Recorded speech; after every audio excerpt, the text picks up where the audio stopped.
Hey, everybody, and welcome to this Fanatical Browns pregame show. We're talking Mile High time in Denver as the Browns are in the Mile High City to play the Denver Broncos. And we are joined today by fellow Fanatical Elves contributor and owner of the Browns Breakdown, Samuel. How are you doing down there in Arlington, Texas? Freezing because it's very cold. It was 37 about 2 hours ago, and when you deal with 115-degree weather for 3 months out of the year, you kind of get resistant to the heat, but not to the cold. So it feels very cold down here. That is the truth. Man, I lived out there on the Grand Prairie of Kansas, a little bit further north than you. But man, I tell you, when it gets cold out there, that wind, those winds that come off the mountain passes out there in Denver, man, they just make bone chilling. The wind is so cold here. Right? I don't. People can't really understand unless you live out there for any stretch of time. And that was the biggest thing when I moved back here to the Buckeye State in the last 5 or 6 years. The wind, there's not a lot of it. And when it is windy here, it's always noticeable because when I first moved back, it was like, where's the wind? I was so used to the wind. Mm-hmm. I'm sure you probably are used to it there in the Dallas area. Yeah. Well, listen, we got a big game coming up here, and we're live here on the Fanatical Elves Network. And we're hyped, man. We're 3-game winning streak right now, and we got a big win over the Pittsburgh Steelers last week. A week before that, we got another big win against those Baltimore Ratbirds. Now it's on to Denver. Now Denver, a lot of people thought coming into this game or weeks ago, the Denver were 1-5. Yeah. And now they are 5-5 because they've run off 4 straight, including big wins against the Kansas City Chiefs and the Buffalo Bills. Where do you stand today, Sam, on all of this with the Denver Broncos? Man, they're not bad. I mean, I think their biggest hole is their defense, and I think that's what's going to make this game winnable. But I think they also have never played the Browns defense yet, which is probably the best in the league. So I think it's going to be a close matchup. I don't think either team is going to run away. I think they're both equally matched. Our bad offense, I'm going to say it's bad. It's not great. Our not great offense is playing against their not great defense, and their good offense is playing against our good defense. So I think it's a pretty even matched game. I had a nice conversation this morning with a contributor for Fans First Sports Network on the Mile High broadcasting network out there. And Jess, a place, tied a chat with him, and we were talking about, who had advantages and disadvantages going into this game. We talked a lot about the Browns' defense. He also mentioned Myles Garrett. What do you think Myles is going to do today? He's going to do Myles things. I think he's going to be pretty good. But I think the Myles Garrett is still going to be a key contributor in this game into winning it. I don't think he's going to. I don't know the Broncos tackles very well, but I think he's going to feed off of just playing up there. I think he's going to have a good game. I mean, he has 13 sacks already this season. Insane. Right? What is he on pace for? 21? I think right, outrageous because this is week. Mm-hmm. This is the Browns, 11th game of the season? Yeah, I believe so. I don't know how strong. Do we know how strong the offensive line? From talking to the Broncos this morning, they don't have the strongest offensive line. That's why I think, Myles, they just played the Pittsburgh Steelers who, really tried to, stop Myles. Of course, they didn't stop him on that opening play of the game that should have been called a safety against the Steelers last week. But I imagine Myles is going to try to get off to that quick start again in this one. Yeah, I don't know. I think their offensive line isn't insane. It's nothing special, but I think they do have some decent players still on there. They were relying on talking to the fella this morning, Jess. He said that the Broncos are going to probably rely again on their run game, and that they've used their run game. It's not a lot of excitement with the offense, but they're getting the job done. You wonder, yeah, because they're winning. Right. 4 straight. I mean, this is I think everybody thought coming into this game that or weeks ago that the Browns like looking at this game on the schedule, like, okay, this is a guaranteed win. And I'm thinking, even then I was like, nah, this is Denver. It's tough. You go out west, you got to play up there 5,000 feet. The Browns have not had much luck. And historically, Denver is one of those places that is just a tragedy because of what happened to those late teams of the 80s and 90s. Really has a bearing on us older Browns fans who reflect back on that quite a bit. Yeah, I think this is going to be an interesting game because that 5,280 plus feet isn't easy. I mean, the altitude really does affect you. It's something that, like, if you visit it, you don't feel it because you aren't.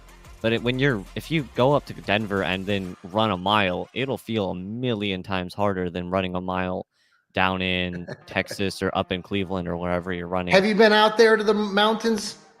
I haven't been to the mountains, no. But tell people about your family and your link to Denver. I like this story. I was born in Denver. I lived there for 10-ish years. I think we moved in 2019, I believe. Okay. Maybe it was 2018. I don't actually remember. So you've been out there pretty recently. Okay. Yeah, and we actually went out there on 4th of July. We drove out there we actually didn't do much in Denver, but we drove up through Denver into Wyoming for the 4th of July. But yeah, I've lived there for most of my life, about a third of it, or 2/3 of it. I mean, my bad. But yeah, so I've been there a while.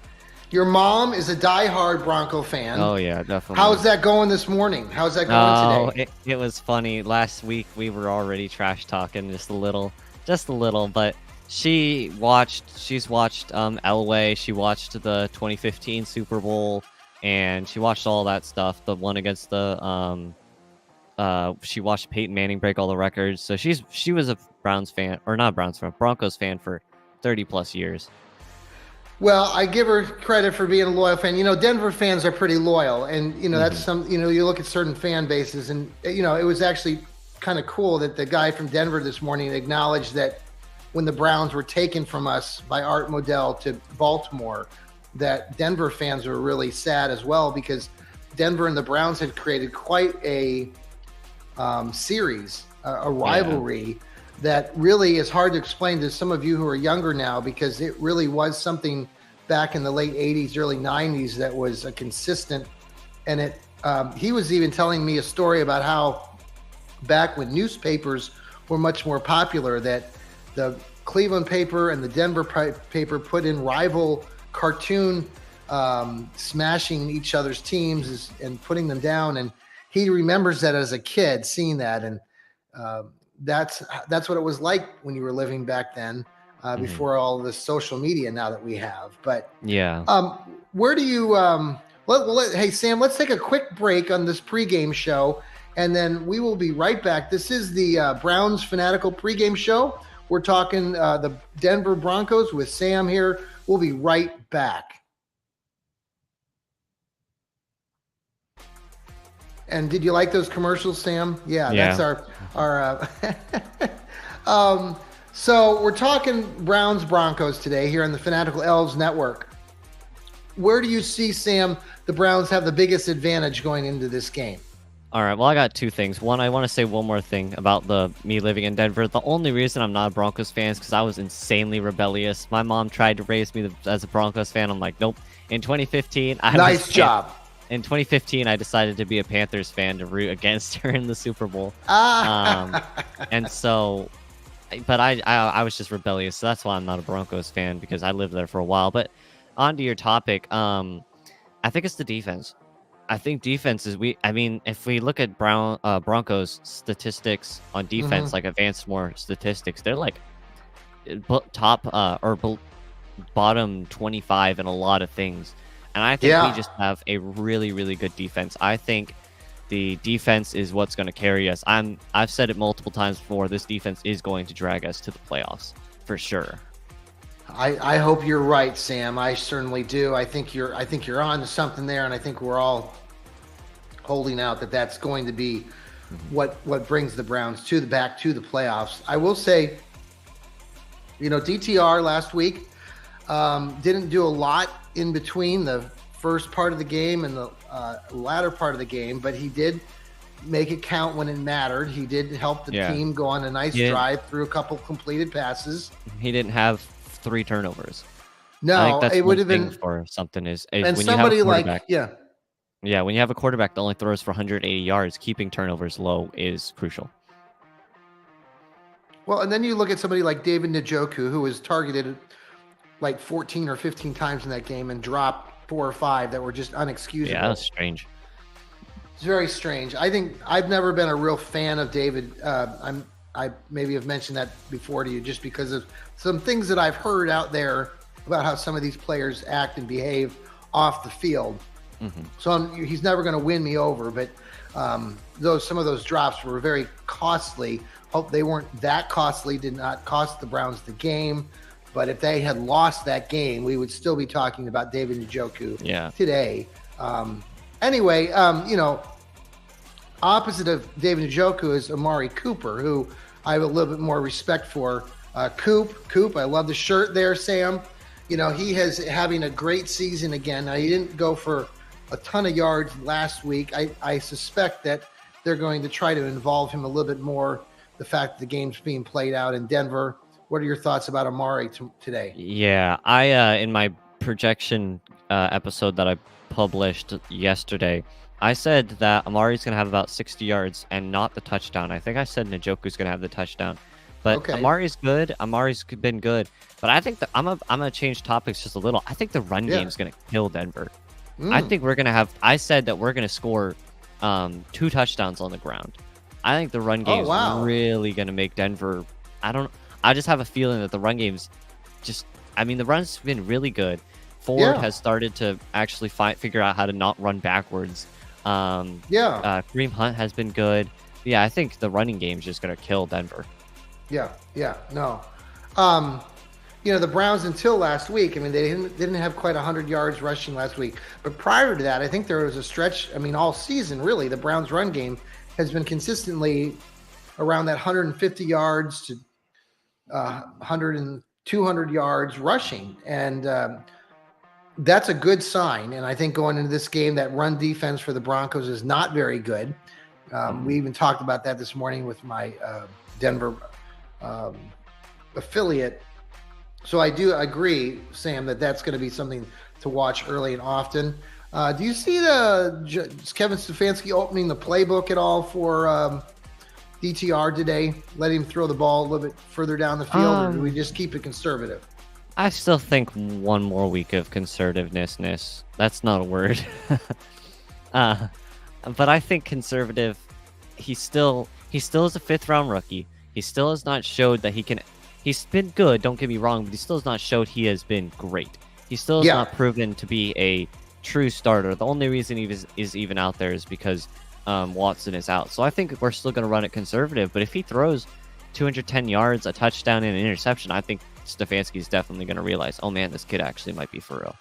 Somebody mentioned that if David Njoku had just caught the passes that he was targeted for that were easy catches, that DTR probably would have gone closer to 300 yards on the day last week. That's crazy. Right? What was he at, like 160, I think it was? Yeah, 160 or something like that. Yeah. It's important, again, that the Browns do not turn the ball over. I think that's been, obviously, it's a key to anybody's success. Yeah. Taking care of the football or whatever sport you're playing, protecting that I coach basketball, and we're always talking about protecting the ball, getting the ball back from the opponent. Those are keys. So, the Browns got off to a really poor start this year, in part due to the fact that I think at one point they had turned the ball over like 17 times, and they had done that all of back in 2020 when they ran themselves to the playoffs.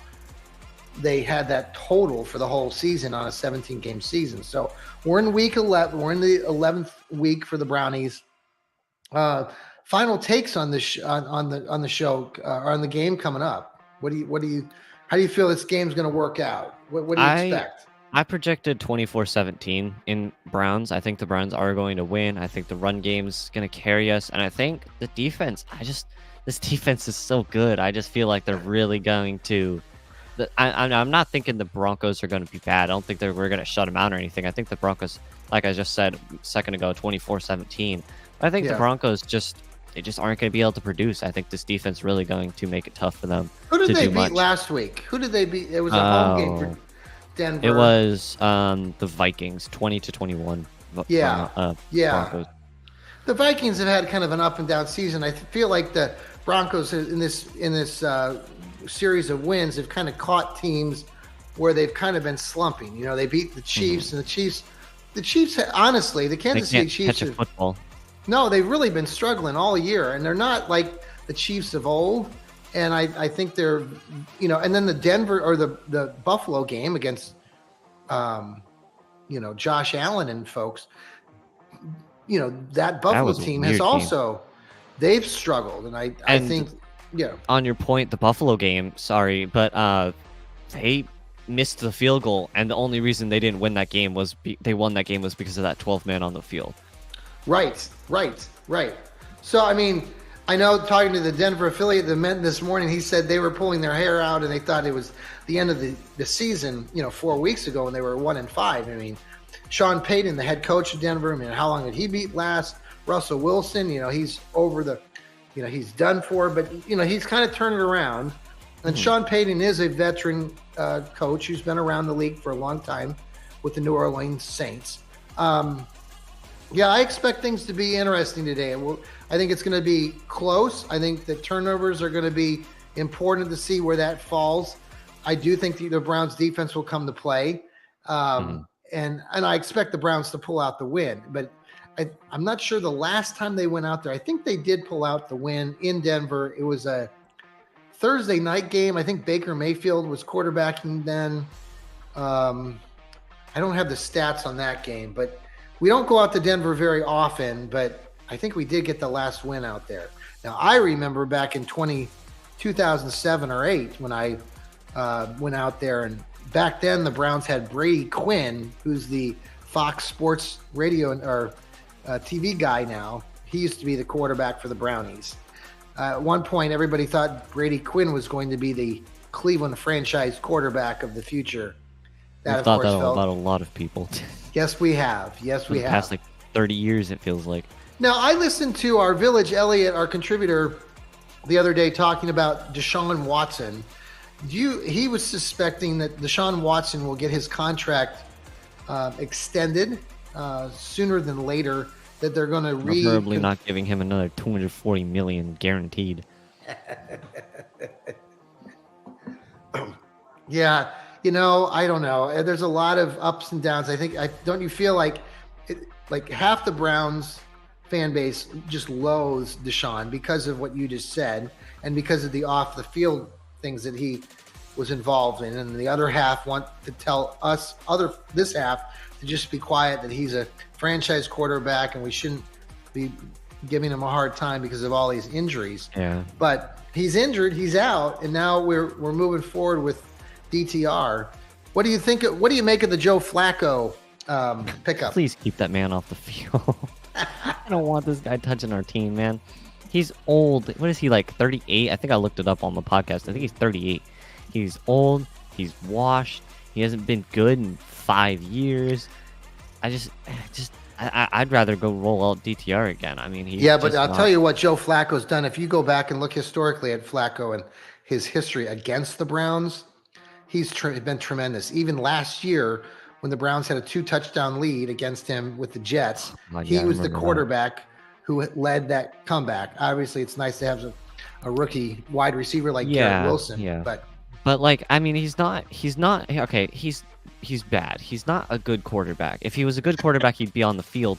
But he can work. He's a veteran, and the veteran sense of the game isn't something that's findable in every quarterback. And I think I think he probably still will be behind PJ Walker. I don't think he's our 3. Yeah, right I don't now. think he's not even suited up today, or didn't he? Yeah, I don't want him playing, but I mean, if it comes to it, he's not the best, but I think he might be able to win us a few games if completely necessary.